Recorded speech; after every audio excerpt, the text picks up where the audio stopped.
Collectorate ঈদগাহ মাঠে রংপুরে আছেন আমাদের সহকর্মী মাহমুদ রাফিন, যার প্রতিবেদনটি আমরা দেখছিলাম। আমরা একটু সরাসরি রাফিন আপনার সাথে যুক্ত হতে চাচ্ছি। রাফিন, একটু জানাবেন এই মুহূর্তে অবস্থা কি? আপনারই রিপোর্ট দেখছিলাম আমরা, এখনকার পরিস্থিতি কি সেটি একটু বলবেন, যেহেতু বগুড়া থেকে বেশ খানিকটা পথ এখনো যেতে হবে, বিকেলে সময় আছে হাতে।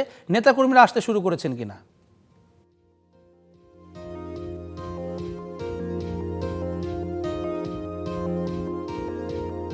জ্যাভলিন তারেক রহমান দেশে আসার পর সিলেট, চট্টগ্রাম, ময়মনসিংহের পরে কিন্তু রাজশাহী সফর শুরু করেছেন। রাজশাহীর পরে গতকাল বগুড়ায় আলতাফুন্নেসা খেলার মাঠে তিনি নির্বাচনী জনসভা করেছেন। আজ তার যে দিনের কর্মসূচি রয়েছে সে অনুযায়ী ৩টা ৪৫ মিনিটে রংপুরের পীরগঞ্জে আবু সাঈদের কবর জিয়ারত করবেন।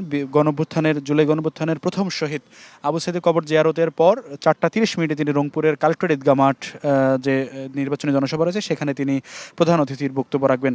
তার এই জনসভাকে কেন্দ্র করে কিন্তু গতকাল সকাল থেকেই এই মাঠে মঞ্চ প্রস্তুত সহ মাঠের যে সামগ্রিক বিষয় রয়েছে সেই আয়োজন করছে রংপুর জেলা এবং মহানগর বিএনপি। আমরা গতকাল রাত এবং আজকে সকাল পর্যন্ত যেটা দেখেছি, মঞ্চ সাজসজ্জার কাজ প্রায় শেষ। এখন মাঠ পরিষ্কার করা, চারদিকে বিলবোর্ড লাগানো সহ অন্যান্য কার্যক্রম কিন্তু চলছে। ইতিমধ্যে রংপুর মহানগর পুলিশের টিম তারা পরিদর্শন করেছে। কিছুক্ষণ পূর্বেই বর্ডার গার্ড বাংলাদেশের টিম তারা পরিদর্শন করলো। এবং আজ সকালে আমরা দেখেছি রংপুর মহানগর বিএনপির সভাপতি শামসুজ্জামান শামু, জেলা বিএনপির সভাপতি সাইফুল ইসলাম সহ জাতীয়তাবাদী যুবদল, জাতীয়তাবাদী ছাত্রদল, জাতীয়তাবাদী স্বেচ্ছাসেবক দল সহ বিএনপির অন্য যে সংগঠনের নেতৃবৃন্দ তারা এসেছেন।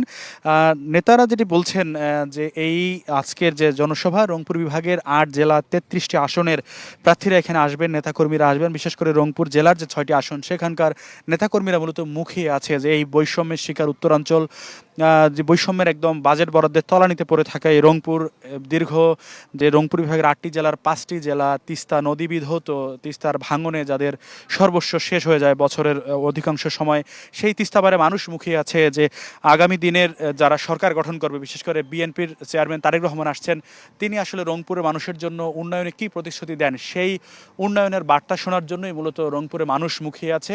আয়োজকরা বলছেন যে প্রায় 5 লাখের বেশি লোকের সমাগম হবে এবং সেই লক্ষ্যেই এই মাঠ এবং মঞ্চের আশেপাশে যে সামগ্রিক ব্যবস্থা সেটি সম্পন্ন করছে রংপুর জেলা এবং মহানগর বিএনপি।